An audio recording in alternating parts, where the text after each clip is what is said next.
Jornal em Foque. Apoio Unisanta, Universidade do Grupo de Excelência do MEC. BocNews, o jornal gostoso de ler e bom de negócios.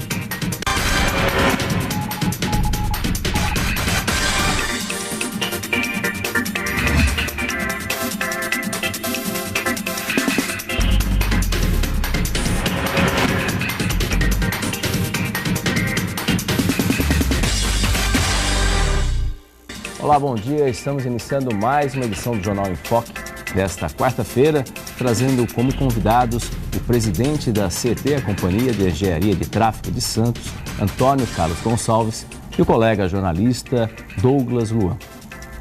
Mas antes da gente apresentar os detalhes, a Cris Chalub tem informações e traz as principais manchetes desta quarta-feira. Bom dia, Fernando. Bom dia a todos. Na Folha de São Paulo de hoje, temporal deixa 800 mil imóveis sem luz em São Paulo. O estado de São Paulo. Levi admite elevar imposto, mas nega saco de maldades. A Tribuna. Destinação do lixo à beira do colapso. BocNews. Taxímetros. IPEM fiscaliza e aprova 62 veículos no primeiro dia de verificação. Santa Portal. França fala sobre desafios como vice-governador e secretário estadual. G1 Santos Região. 3 pessoas são resgatadas após incêndio em Praia Grande. E no portal da UOL, ex-diretor da Petrobras, Nestro Cerveró, é preso pela Polícia Federal em aeroporto no Rio. Fernando?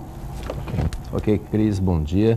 Então, o projeto que prevê o repasse de até 25% do total arrecadado de IPVA em Santos para subsidiar o transporte coletivo, aprovado pela Câmara no início desta semana, conseguiu tornar vereadores de oposição em situação e vice-versa. Após amplos debates, até uso de metáforas, como o do vereador governista Murilo Barletta, que afirmou que a proposta apresentada é uma caixa preta, o projeto foi aprovado e já foi sancionado, publicado hoje, inclusive, no Diário Oficial, pelo prefeito Paulo Alexandre Barbosa. A previsão é que o repasse possa chegar a até 22 milhões de reais e se alguém ganha com a nova lei, certamente o outro lado, que depende desse imposto, acabará perdendo. Portanto, trânsito, transporte coletivo, incluindo as obras do VLT na cidade e o impacto que elas provocam no dia a dia das pessoas, serão alguns dos tópicos abordados no Jornal em Foque de hoje com os nossos convidados. Mas antes, a jornalista Cris Chalub mostrará as condições do tempo, balsas e estradas. Pois é, o dia já amanheceu nublado e com garoa. Mas, de acordo com o clima-tempo, chove à tarde e à noite. A temperatura varia entre 24 e 36 graus. Estradas. O sistema Anchieta Imigrantes está em operação normal 5x5. O tráfego é lento no sentido São Paulo. Já as rodovias Cônego Domênico Rangoni e Padre Manuel da Nóbrega apresentam tráfego normal e em ambos os sentidos. Balsas. 8 embarcações operam na travessia Santos-Guarujá, com espera de 10 minutos. Já Guarujá-Bertioga opera com apenas uma embarcação e são 20 minutos de demora. E você também pode participar do Jornal em Foque. Envie sua pergunta pelo Facebook, Twitter ou então no e-mail je@enfoquecom.com.br. A reapresentação desta edição vai ao ar às 17 horas. Ou assista a qualquer momento pelo nosso canal do YouTube. Fernando? Ok, Cris, muito obrigado. Então, voltaremos logo mais aos intervalos nesse sentido para apresentar os nossos convidados. Afinal, o tema hoje é muito importante, questão de trânsito, transporte coletivo também. Até mais.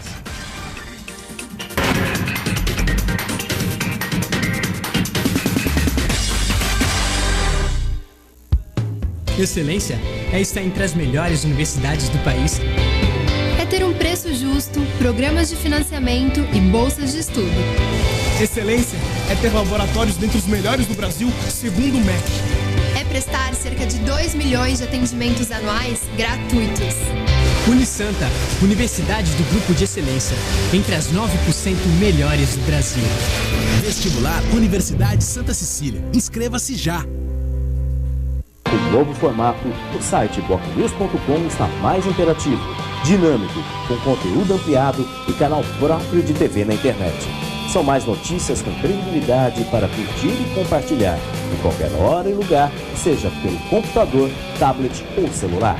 Inclua o BocNews.com na lista dos seus favoritos e tenha ao seu lado a informação indispensável para o dia a dia.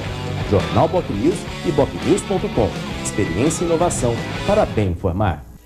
Eu sempre soube que eu queria cantar, fazer música. Eu poderia ter decidido pelo rock, MPB, funk, mas o meu coração me levou pro samba. Eu sei que mandei bem. Você que fez o Enem, pense, pesquise. É a sua oportunidade.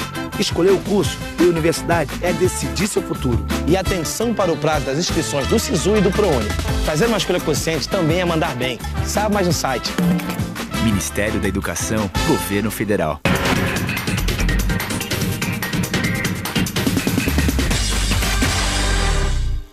Olá, estamos de volta no segundo bloco do Jornal em Foque de hoje. Hoje, quarta-feira, dia 14 de janeiro, que traz como convidados o presidente da CET, Antônio Carlos Gonçalves, e o colega jornalista Douglas Luan. Tema trânsito, certamente, transporte público, certamente é um tema bem importante e, obviamente, mexe com todas as questões da mobilidade urbana nesse sentido. Hoje, o Diário Oficial, o presidente publicou já que foi muito discutido, a lei que justamente prevê o subsídio financeiro para a operadora concessionária de transporte coletivo.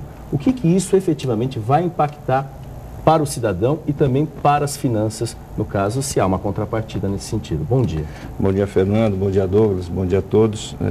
Na verdade, essa lei ela autoriza o Executivo, caso entenda que seja necessário, dar o subsídio para o transporte coletivo. Né? Esse ano de 2015, esse subsídio não está previsto, até porque não estava previsto no orçamento. Mas a partir de agora, o nosso edital de licitação, que vai ser lançado ainda no mês de janeiro, ele já vai estar com essa previsão, coisa que não ocorria anteriormente. Por exemplo, quando houve a movimentação em 2013 do passe livre, uma das alternativas teria sido o subsídio, mas não tinha como mudar porque não tinha previsão legal no contrato. A partir de agora isso deve ser possível. Qual o impacto, por exemplo, se houver, a partir de 2016, por exemplo, esse ano, obviamente não há essa possibilidade, 2016, se a previsão hoje seria algo em torno de 22 milhões de reais, pelo menos é o número próximo do que expectativa.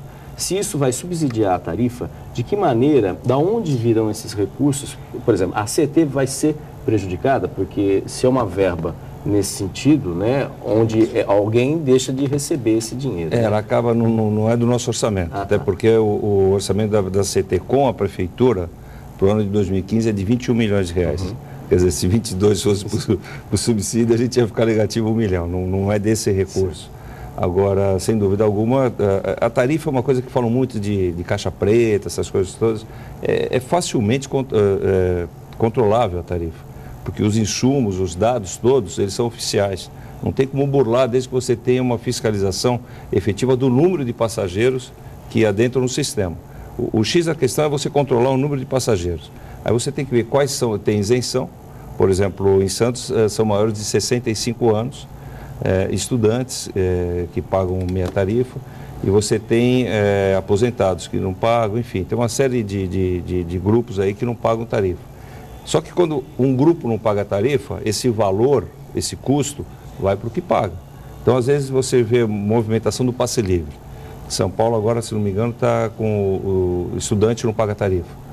Isso implica num aumento da tarifa, porque os que estão no sistema e têm que pagar, vão assumir esse recurso que não está sendo pago pelos que estão sendo isentos. Então, a conta é muito fácil, não tem por que a gente ficar com esse negócio de caixa preta na tarifa pública. Tem como controlar com muita eficiência, sim. Esses 2,90, por exemplo, essas isenções nesse sentido, esses 2,90, quanto que representa, por exemplo, no impacto das isenções oferecidas? Quanto que representa? Porque Santos também há uma discussão também de diminuir de 65 para 60 anos também nesse sentido. Isso não deve passar. Nesse ano de 2015, não. Não passa. Por exemplo, de 65 para 60 anos, impacta na tarifa aproximadamente 20 centavos. 20 centavos. Então, só se isentar de 65 para 60, você teria a tarifa já hoje de 3,10. E cada grupo você tem um estudo pelo número de pessoas que estão sendo atendidas. Então, de estudantes, por exemplo, você tem que pegar o número de estudantes que estão sendo atendidos e colocar na divisão para ver efetivamente em centavos quanto impacta. O de estudantes, se eu não estou errado, é algo em torno de 40 centavos.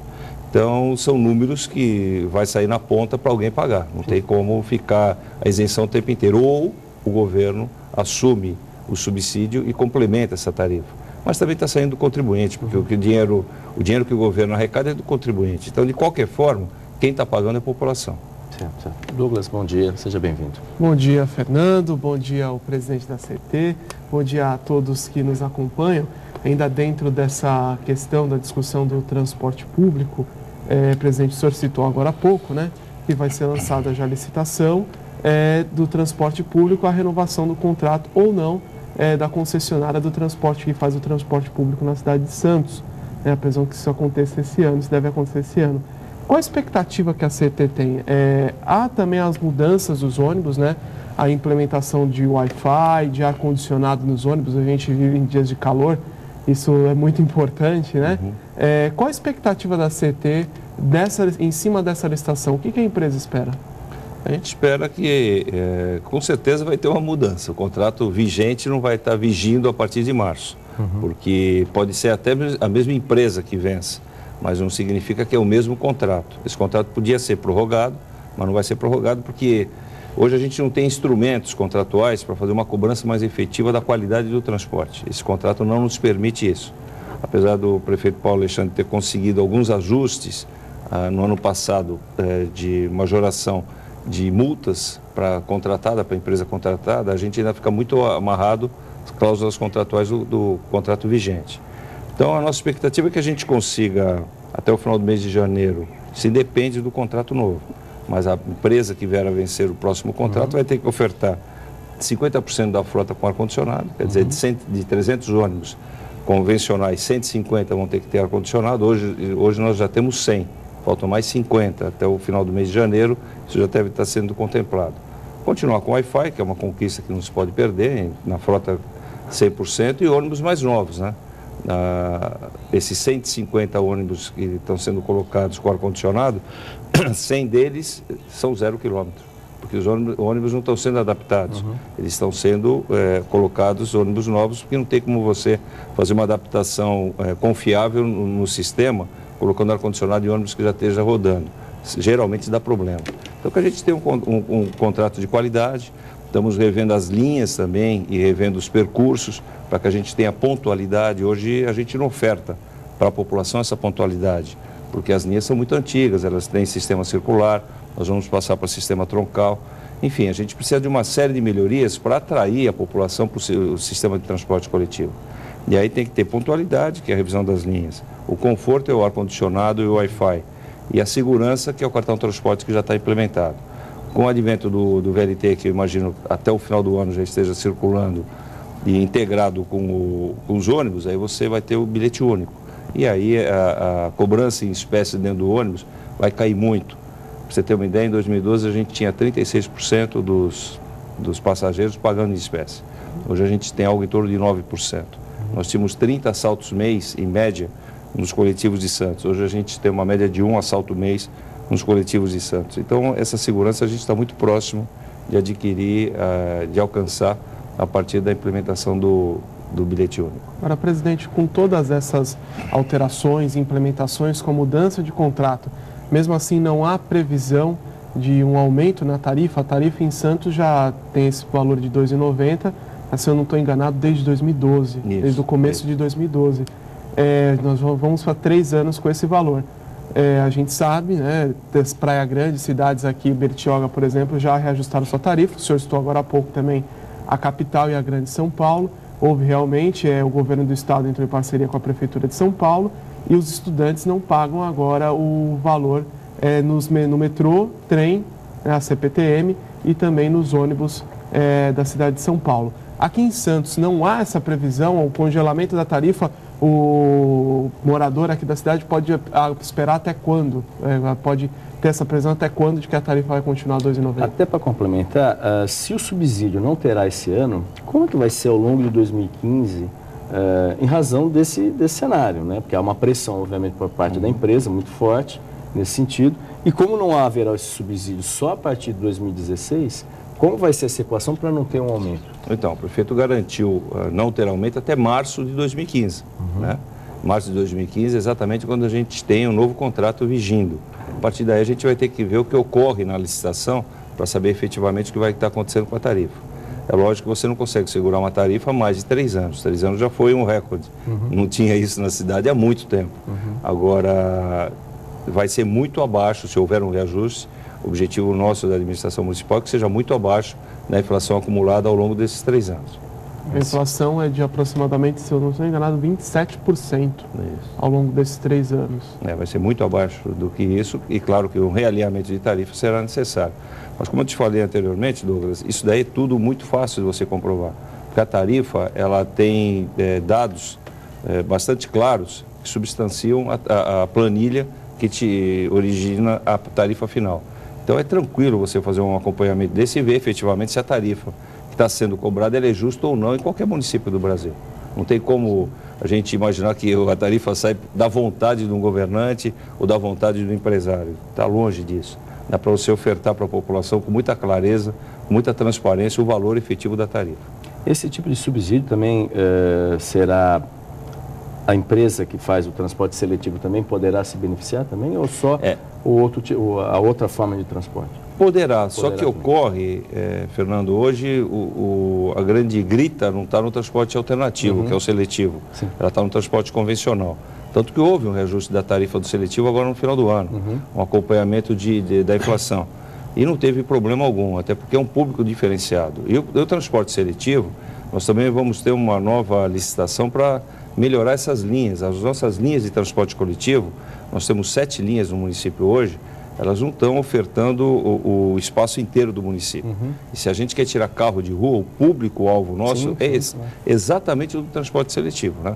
Então o seletivo vai passar por uma remodelação também para que a gente tenha uma eficiência maior e oferte para a população uma opção diferenciada. E a partir daí a gente consiga ter um trânsito mais tranquilo no município. O contrato seletivo também em março? Não, é mais ao longo do ano de 2015. Aí tem um pouco mais de fôlego nesse sentido. Até porque o nosso diretor de transportes, o Rogério Villani, está debruçado nesse edital já há alguns meses, e um edital bastante complexo para que a gente efetivamente tenha uma tranquilidade nessa licitação. Agora, também trabalha-se, obviamente, né, os técnicos da CT, o senhor, com um cenário, hoje é um cenário da questão do transporte coletivo sem o VLT. Teoricamente, o VLT já deveria ter sido entregue. E as obras, né, a gente sabe que as obras estão num ritmo bem abaixo do que se gostaria. A CT tem se debatido em relação a isso, porque cada intervenção que é realizada muda toda a logística. Até essa semana aqui, Afonso Pena, até no final da tarde, estava lotado, não sei se fecharam o trecho ali entre Conselheiro Neves e o Canal 3, aí nesse sentido, no final da tarde, formou uma fila enorme, teve que ir para Rodrigues Alves, tudo nesse sentido. Com esse cenário, com essa falta assim, da garantia, o senhor mesmo falou que a previsão é até o final do ano. Saiu uma matéria no ano passado, no Diário Oficial, e lá no final do ano, quando foi feito isso, que a previsão era, não, vamos entregar em dezembro, o presidente da MTU falando, entregar em dezembro, depois daquela questão do lado do Ministério Público, que houve aquela paralisação. Só que pelo ritmo que as coisas estão indo, parece que estão mais lentas do que, obviamente, o senhor gostaria. A empresa concessionária, ela que pode ser a mesma, que inclusive vai operar o VLT, e isso deve acontecer, não quer dizer que seja, mas isso deve acontecer. Qual o cenário? Porque uma coisa é trabalhar com VLT com uma demanda e outra sem VLT. Sim.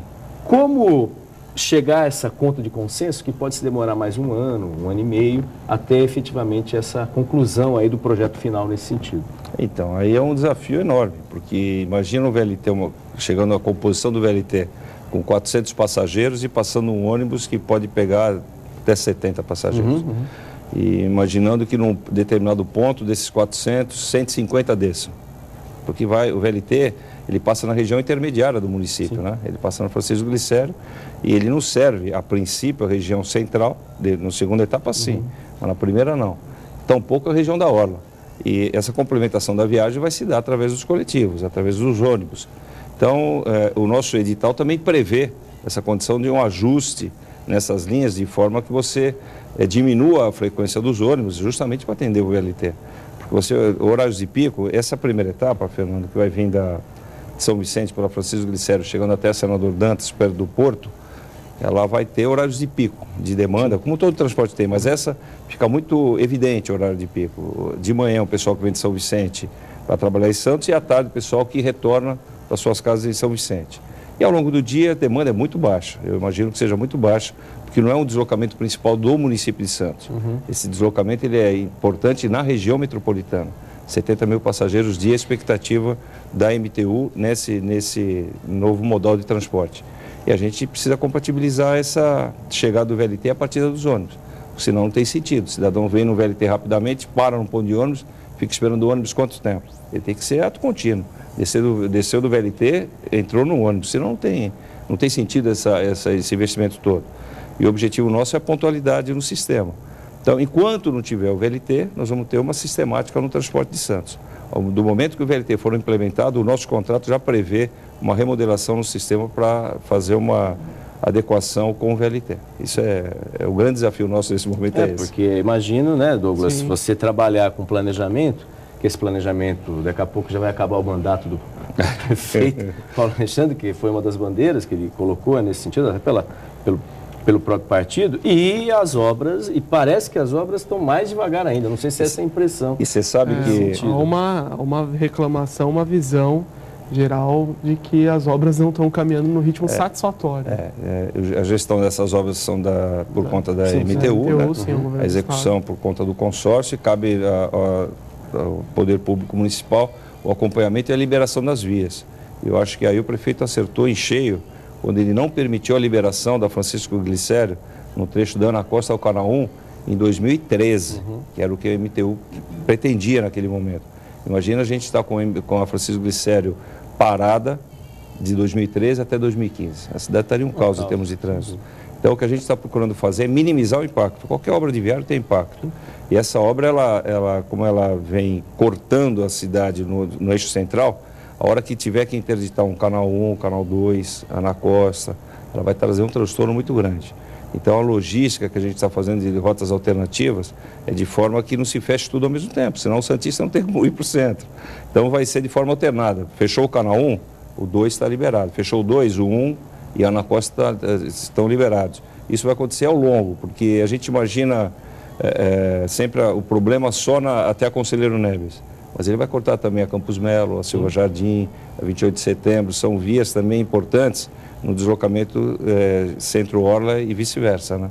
E é uma obra que, sem dúvida alguma, para nós é importante, está trazendo transtorno sim, nós estamos em contato constante com a MTU para minimizar isso, para concluir essa obra o mais rápido possível.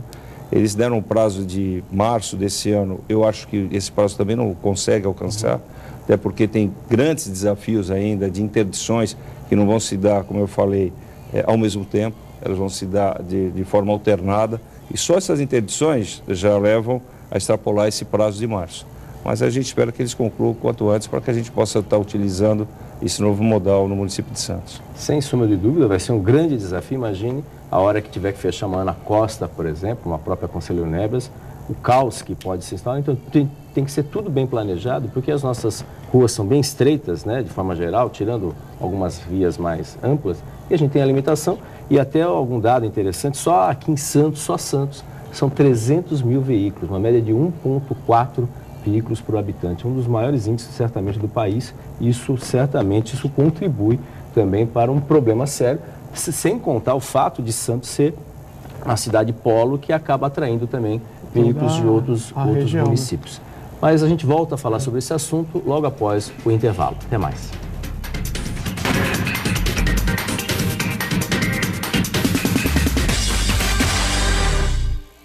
Unisanta, mais uma vez entre as melhores universidades do país.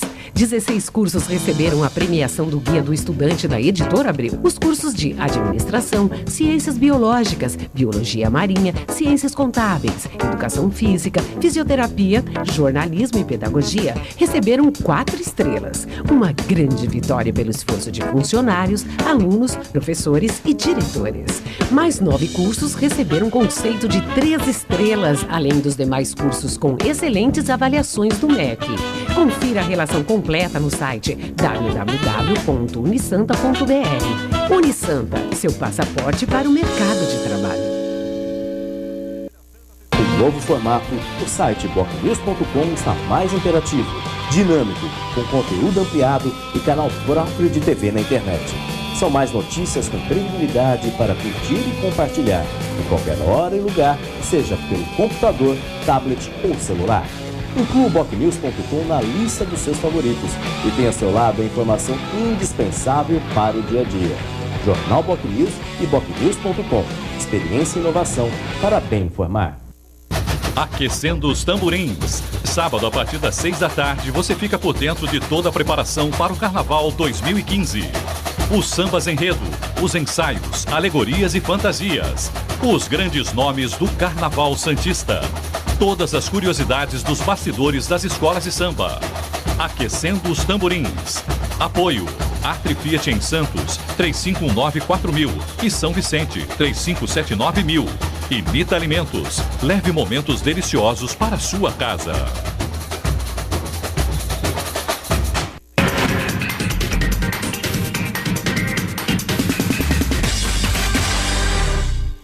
Olá, estamos de volta no Jornal em Foque desta quarta-feira, que traz como convidados o presidente da CT, Antônio Carlos Gonçalves, e o colega jornalista Douglas Luan.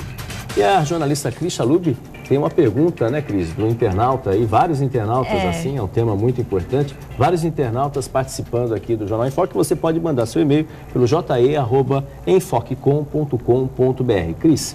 Isso mesmo, a gente está recebendo muitas perguntas aqui ao presidente da CET. Uma delas que a gente vai falar agora de primeira é do Felipe Requejo. Ele fica preocupado com a situação do atraso das obras do VLT e ele quer saber o que vai ser feito para a movimentação dos pedestres, que ainda hoje tem que passar por cima dos trilhos, como é o caso para atravessar a Francisco Glicério. Eu já vou aproveitar para emendar na pergunta da Monique, que não tem a ver, mas a gente já aproveita. Ela quer saber por que a CET multa os motociclistas que andam com a viseira levantada, sendo que eles também fazem o mesmo. Então vamos lá, primeiro no trilho, depois a gente vai para a viseira. O dos trilhos, sem dúvida alguma, é um transtorno, porque qualquer obra de viário, Fernando, ela traz impacto no dia a dia, né? Imagina essa obra do VLT, que ela integrou as ruas Vidal Sion e Marquês de São Vicente e a Francisco Glicério. Então eram ruas secundárias, que tinham um trânsito local, e passaram a ter um trânsito de interligação da região do José Menino com a região da Ponta da Praia. Fora isso, você está em obras, então todo o material é depositado à porta dessas pessoas e isso traz um transtorno muito grande. A nossa maior preocupação e o contato com a MTU é justamente minimizar esse impacto, mas enquanto tiver obra não tem muita coisa o que fazer. O que precisa é ter uma organização na obra para que as pessoas sintam uma sequência de obras e percebam que aquele impacto está sendo absorvido e está sendo minimizado e concluída a obra. Porque senão fica ruim. E é exatamente isso que a gente está vendo hoje. A obra não está num ritmo adequado. E a gente espera que ela retome agora o quanto antes para a gente concluir essas obras. Eu digo a MTU. Sim, a MTU. É porque a responsabilidade fica para a prefeitura. Fica porque está mais próximo. Mais próximo, Mas que seja concluído o quanto antes. Sim, claro. Agora, quanto à viseira, pelo Código Nacional de Trânsito, não pode andar com viseira levantada. E se o operador da CT também está com a viseira levantada, também está infringindo a lei. Não deve, é um péssimo exemplo. Que a gente espera que a população entenda, até porque a viseira abaixada, ela preserva a integridade do motorista da moto. Se ele está sem óculos e entra alguma coisa no olho dele, ato contínuo, ele perde a percepção do trajeto que ele está tendo. Então é uma questão de segurança. E o operador da CET, se estiver andando com a viseira levantada, ele está cometendo dois erros. O primeiro, que ele não está cuidando da segurança dele, e o segundo, que ele deveria estar dando exemplo. Então a gente espera que eles também não pratiquem esse mesmo erro que a parte da população pratica. Sem sombra de dúvida, são desafios que não são fáceis. A CT tem que fiscalizar também os agentes da CT, isso tem que acontecer também. Presidente, houve também já no final de 2014 uma polêmica muito grande por conta da restrição de estacionamento no Canal 3. A prefeitura ia restringir ali num trecho do Canal 3, houve um pedido dos comerciantes, moradores locais, a prefeitura voltou atrás, depois de algumas reuniões foi restrito ali num trecho do Canal 3 estacionamento de veículos. Já há algum resultado de melhora do fluxo de carros nesse trecho do Canal 3? E já uma segunda pergunta, já há previsão de restrição de estacionamento em outros trechos, por exemplo, do Canal 4, 5 ou 6? Então, sim. A gente percebe facilmente, não sou eu que diga, só passa pelo Canal 3 nesse horário, que você percebe que você chega na região central muito mais fácil do que chegava anteriormente. Por exemplo, se você pegar o Canal 3 da Galeão Carvalhal, com ele aberto e for andando em direção ao centro, a uma velocidade média de 45 km por hora, a velocidade limite para essa via de 50 km. Você vai chegar até a Carvalho de Mendonça sem o semáforo fechar, porque eles estão programados para, nessa velocidade, você chegar até a Carvalho de Mendonça. A partir da Carvalho de Mendonça, você chega até a região da Praça José Bonifácio, sem o semáforo fechar também. Isso é um ganho para a população, te dá tranquilidade no teu percurso. O que ocorreu com o Canal 3 é que as faixas de rolamento continuaram as mesmas. Quando você parava carro, quando para carro, você fica com uma faixa de estacionamento e 2 de rolamento. Quando você não para carro, você fica com 2 de rolamento. Ocorre que com as faixas mais largas, você passa com mais segurança, você passa com mais tranquilidade, você não se estressa tanto para dirigir. E grande parte da população não utilizava as 2 faixas e não utiliza quando você tem o carro parado, porque os carros são grandes e o pessoal tem medo de raspar um carro no outro. No sentido inverso, também é uma implementação vitoriosa, a gente percebe isso com tranquilidade. E vai ter sim outras vias da cidade. A próxima que a gente vai estar implementando é Conselheiro Nébias, que é uma via que hoje tem uma dificuldade tremenda, principalmente no trecho da Francisco Glicério até a praia. Francisco Glicério para o centro nem tanto, mas a Francisco Glicério até a praia tem esse problema. O Canal 2 e o Canal 1, o Canal 2 é um canal extremamente demandado, que é o canal de Santos, que tem a maior linha de ônibus, e a gente vai estar implementando no Canal 2 também ainda em 2015. Agora o Canal 4, Canal 5 e Canal 6, Canal 4 trecho, porque o Canal 4, o maior problema está entre a Afonso Pena e a Pedro Lessa. Aquela conversão que tem à esquerda da Pedro Lessa, ali é um trecho que dá problema diariamente em termos de trânsito. O restante nem tanto. Como o Canal 4 e o Canal 5 vão ter a obra entregue esse ano, as obras das ciclovias, alguns trechos já vão ter a proibição do estacionamento, como é no Canal 1. Então, são canais menos demandados, mas onde for necessário a gente vai implementar sim. Sim, e só para esclarecimento... Ana Costa também. Ana Costa também. Então, Canal 2, Ana Costa e Conselheiro devem ter esse mesmo esquema de restrição de estacionamento que acontece hoje no Canal 3. É um esquema regrado por horário, vai ser uma... Então, os horários vão ser semelhantes ao do Canal 3, porque foi bem polêmico em relação a isso. Foi. O objetivo nosso, quando nós fizemos a proposta, inclusive a proposta partiu da própria CT, era das 7 da manhã às 20 horas, nos 2 sentidos não tem mais estacionamento. Por que das 7 da manhã às 20 horas? Porque você tem, do momento que você faz a primeira intervenção, e as outras vias ainda não estão com esse mesmo tipo de tratamento, a tendência é que você tenha um atrativo do trânsito para essa via. Por exemplo, pessoas que hoje vão pela Ana Costa ou iam pela Ana Costa, tem como opção melhor o Canal 3. A hora que a gente implementar a Ana Costa, Conselheiro Nébias, Canal 2, cada um começa a ir pela via mais próxima da sua residência ou do seu destino. Hoje não. Hoje a grande maioria vai pelo Canal 3. Você percebe isso com muita facilidade. O número de veículos que passam pelo Canal 3 aumentou bastante em virtude dessa condição da proibição do estacionamento. Agora, existe uma diferenciação. A Ana Costa, que é uma via que tem uma caixa bem mais larga do Canal 3, hoje tem 3 faixas de rolamento e 1 de estacionamento, só que as 3 de rolamento elas são muito pequenas, são muito estreitas, e você passa temeroso entre os carros, porque nós vamos passar para 2 faixas de rolamento, nós vamos ampliar essas faixas, não adianta ter as 3, porque é um falso engano imaginar que elas circulam com tranquilidade, elas se acomodam com tranquilidade quando o semáforo está fechado. Agora, quando está andando, dificilmente você vê 3 carros andando numa velocidade compatível um do lado do outro. Não dá, porque é muito estreito. E a Ana Costa vai ser corredor de ônibus, é diferente. O corredor de ônibus você tem que ter a faixa exclusiva e um tempo mais estendido, porque ele vai estar passando principalmente no horário comercial. O Canal 3 já não é corredor de ônibus, o Canal 3 é faixa de fluidez para o trânsito realmente. Até porque tem uma quantidade muito pequena de linhas de ônibus no Canal 3. O Canal 2, que é um canal estreito, para você ter ideia, o Canal 3 tem 7,5 metros de largura só, de faixa de rolamento, é muito pouco. Um veículo, quando você faz uma vaga de estacionamento num veículo, você põe 2 metros ou 2,5 metros de vaga, de largura. 7,5 metros você percebe que é muito pouco. A Ana Costa, ela já tem uma caixa mais larga. A Ana Costa deve ter algo em torno de 12 metros de largura. Então vai dar para colocar faixa de corredor exclusivo de ônibus e os veículos, e o Canal 2 já não dá também.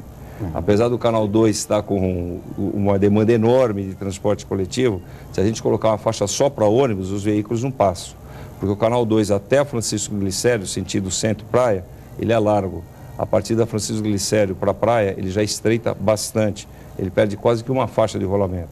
Então, infelizmente, a gente não consegue colocar uma faixa exclusiva de ônibus para o Canal 2. Mas na Costa a gente vai pôr sim. E tem algumas intervenções pontuais, que nem aqui na Lobo Viana, por exemplo, que é de detenção, até motivo aí de muitas multas aí, né, nesse sentido. Também algumas ruas, coisas pontuais do tipo das 17 às 20 horas, sim, alguma coisa. Existe também já projeto, algumas ruas que já vão ter esse tipo de coisa. Isso é uma questão. E outra, isso eu percebo muito, que se você tem a faixa exclusiva, mas às vezes no meio do caminho tem os coletores que são colocados na rua. A Câmara de Mendonça é muito comum e na própria Lobo Viana também. O que, de certa forma, é um contrassenso, né? Às vezes até a viatura da CET para multar para ali também, justamente nesse sentido. Aqui na Lobo Viana eu já presenciei várias vezes.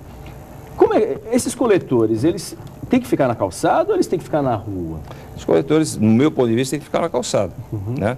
Até porque já tive contato com a Secretaria de Serviços Públicos, que é quem gerencia esses equipamentos, eles têm que ficar na calçada, porque é um contrassenso. Sim. Se a gente está tirando os veículos da rua para dar um corredor exclusivo ou uma fluidez, não é a prefeitura vai colocar um coletor no espaço, está errado. Tem alguns locais que às vezes eles estão na calçada e alguém empurra eles para a rua, então é uma fiscalização constante, porque eles não são fixos, né? Sim, sim. E a maior dificuldade é que eles estejam realmente na calçada o tempo inteiro. Agora, quando você fala da proibição da Lobo Viana, vai haver sim. Já houve, por exemplo, no Oswaldo Cruz, proibição do lado direito, aqui próximo da universidade, porque não dá, o trânsito não anda. E quando a gente percebe que tem outras opções de estacionamento, o nosso trabalho fica muito mais fácil. Independente se é um estacionamento público ou privado, mas fica muito mais tranquilo. Ocorre que tem alguns locais que não tem opção alguma de estacionamento. E era uma grita do pessoal do Canal 3, inclusive. Sim. Só que o Canal 3, quando nós fizemos a primeira intervenção, nós tomamos o cuidado, como em qualquer intervenção que a gente faz, de levantar os dados do canal. Por exemplo, só 13 estabelecimentos comerciais ao longo do Canal 3, entre a Francisco Glicério e a praia, não ofertam uma única vaga de estacionamento, apenas 13. A grande maioria dos estabelecimentos oferta pelo menos algumas vagas, por menor que seja esse número, mas algumas vagas no seu local estabelecido para comércio. Uma outra coisa, existe uma legislação municipal que está vigindo desde 2005, se eu não estou errado, que ela prevê, ou 2008, ela prevê que todo estabelecimento comercial tem que ofertar a sua vaga de estacionamento. Então, são coisas, é claro que os já estabelecidos não tem como fazer isso, eles já têm direito adquirido, mas a tendência é que ao longo dos anos, esses estabelecimentos sejam remodelados de forma que eles ofertem a vaga de estacionamento. Não dá mais para a gente imaginar que a gente vai continuar com esse crescimento de frota, como o Fernando falou, que é um crescimento médio de 3 a 4% o ano, e vai continuar com os mesmos hábitos que a gente tinha anteriormente, parando o carro em qualquer avenida do município a qualquer momento do dia. Não dá mais para compatibilizar isso.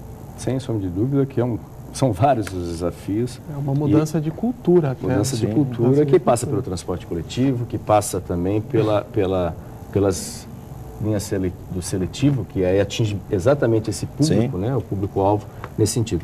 Mas a gente volta a falar sobre esse assunto e outros assuntos para o próximo bloco do Jornal em Foque. Até mais.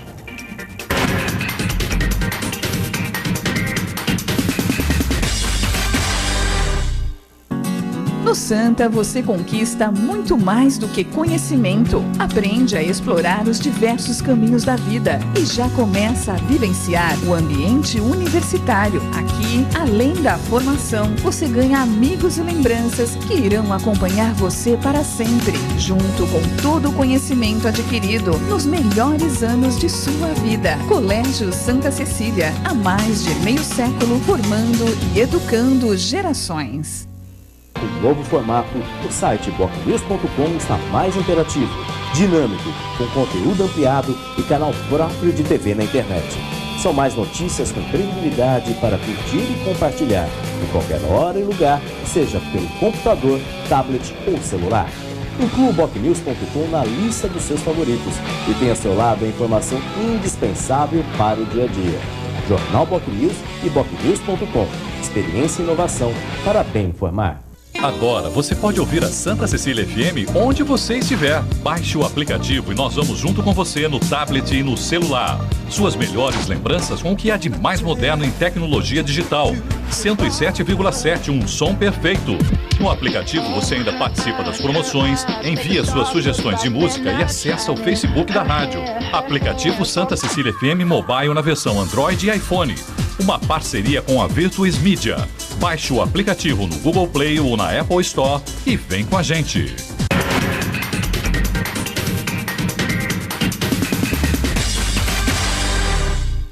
Estamos de volta no último bloco do Jornal em Foque de hoje, que traz como convidados o presidente da CET, Antônio Carlos Gonçalves, e o colega jornalista Douglas Luan. Mas antes da gente voltar a falar sobre esse assunto, Christian Lube, a jornalista Christian Lube, tem perguntas dos internautas, mais perguntas, não chove, não param de chover, não só lá fora, mas também aqui, não param de chover perguntas aqui. Pois é, Fernando. E uma delas é da Janete Pinto. Ela diz que existe um fluxo grande de veículos entre o canal da Moura Ribeiro e o da rua João Caetano, que isso já foi solicitado para que ali se torne mão única, pois além de ser mão dupla, os carros estacionam dos dois lados. E além do mais, ela destaca que não é a primeira vez que ela envia essa pergunta aqui para o Jornal em Foque e até agora nada foi resolvido. Eu não entendi o trecho. Ela fala Moura Ribeiro... Isso, o canal da Moura Ribeiro e o da rua João Caetano. Tá, o Moura Ribeiro é mão única. A João Caetano realmente ela tem dupla mão de direção. Agora, Moura Ribeiro, que está ocorrendo ali no bairro do Marapé, a construção daquele prédio Aquaplay, ali vai morar algo em torno de 4 a 5 mil pessoas. Mas ainda, por enquanto, está... Acho que já está começando a ser ocupado. Né? Imagina... Vai ter alguma intervenção específica ali? Então, ali já tem um problema seríssimo, porque você pega a Moura Ribeiro, quando ela vai em direção ao morro do Marapé, ela se transforma em Nilo Peçanha. Então, a partir quando a época da construção daquele edifício, a CET ela fez uma previsão de um pontilhão em frente ao Aquaplay. Porque hoje quem vai querendo chegar no Aquaplay e está indo pela Moura Ribeiro e Nilo Peçanha, ele não consegue fazer a conversão na Carvalho de Mendonça, é proibido. Então ele vai na Dom Duarte Leopoldo de Silva e retorna, e aí ele conflita com aquele trânsito que desce o Morro do Marapé. E está havendo uma série de acidentes, estavam havendo uma série de acidentes. Nós colocamos um radar lá com velocidade de 30 km na descida do morro. Foi uma grita tremenda, mas o objetivo é realmente que o cidadão diminua a velocidade a ponto de quase parar, porque senão não tem outro formato. Pensou-se em semáforo, mas não tem como se colocar um semáforo na descida do morro, é perigoso. Só que esse pontilhão não foi construído. A empresa que fez a obra, a construtora, tem prazo tem a responsabilidade porque ela quer fazer e não consegue. E o Condefat, em cima dos tombamentos dos canais de Santos, não autorizou essa obra. A gente vai tentar ver se libera isso o quanto antes, porque senão vai acabar a responsabilidade da empresa, ela não vai fazer o pontilhão, um dia vai ter que ser feito e vai cair para a prefeitura fazer isso. Isso já faz parte da compensação de impacto no trânsito em virtude do empreendimento. Agora, o canal a rua João Caetano, ela vai passar por uma remodelação, só que nós não estamos fazendo pontualmente em cada rua, que não chega a demanda. A gente está fazendo por bairro.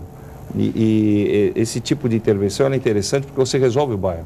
Nós já fizemos o bairro do Imbaré, em 2014, né?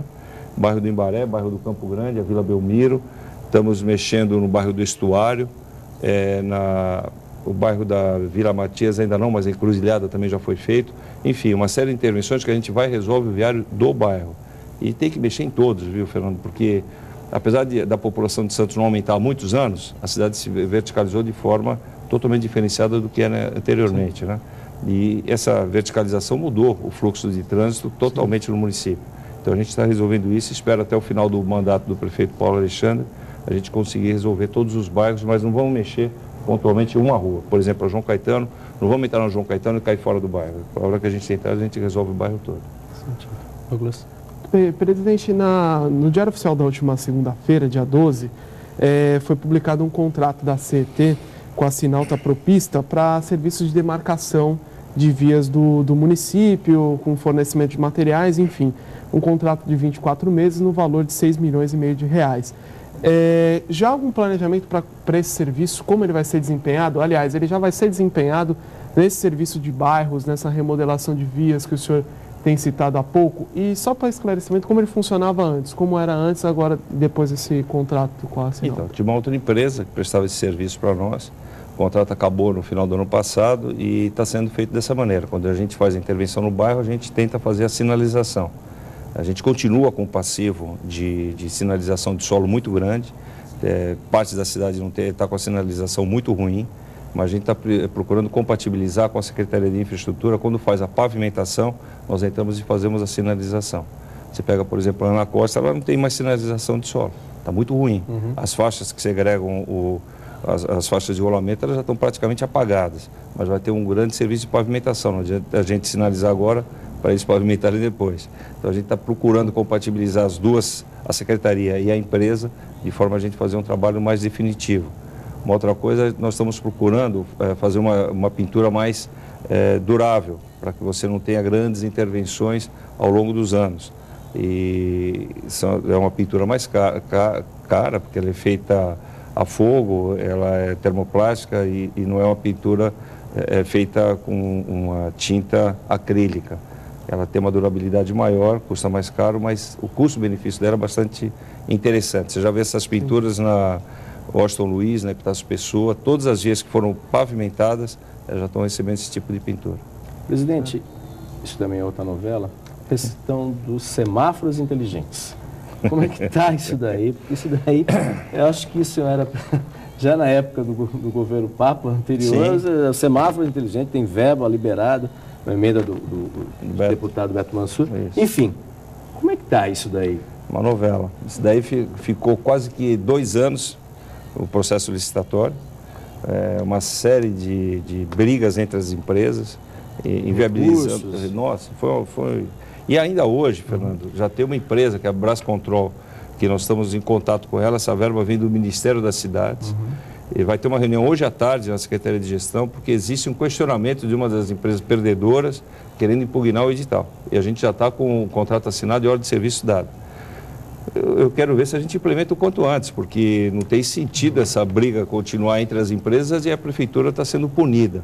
E se você perceber, todas as vezes que estão havendo as brigas, existe a interrupção do processo licitatório, só que não está havendo mudança no edital, tampouco no contrato. Mas o Tribunal de Contas, quando é incitado a averiguar alguma coisa, ele paralisa a atuação da CT, no caso da Secretaria de Gestão. São 49 cruzamentos semaforizados na Avenida da Praia, na divisa com São Vicente até Alexandre Martins, a Ana Costa inteira e a Nossa Senhora de Fátima, da Rua Júlia Ferreira de Carvalho até a Martins Fontes. E a Martins Fontes no cruzamento com a Nossa Senhora de Fátima até a Rua Caraguatatuba.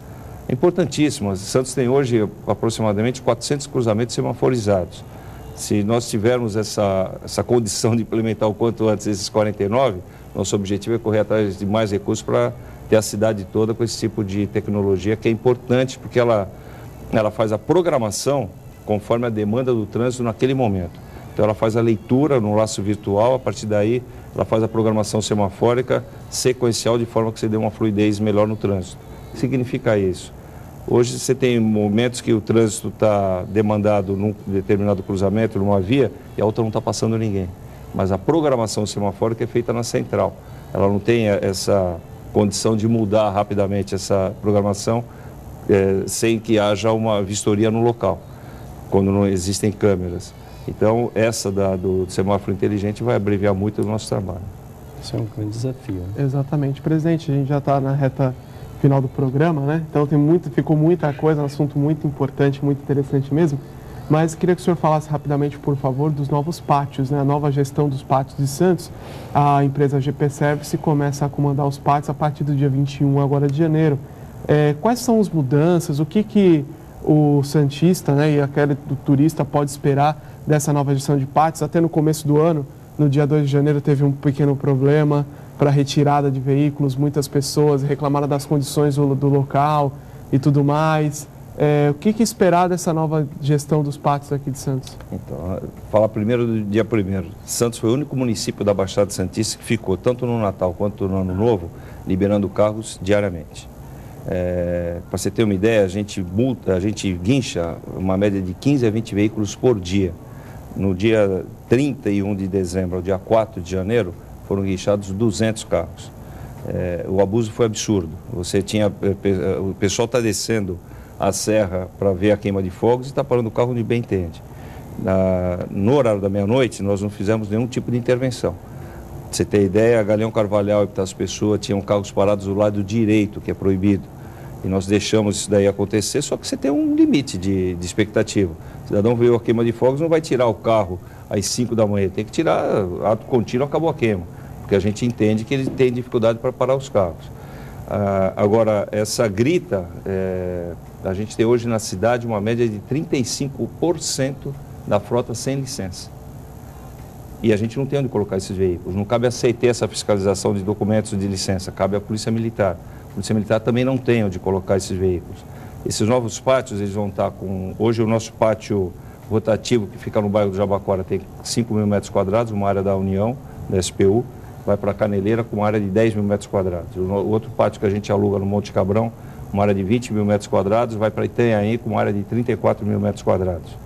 O atendimento vai ser totalmente diferenciado porque vai ser mais adequado. Eu reconheço que o nosso atendimento não é o ideal, a gente atende num container ali no bairro do Jabaquara.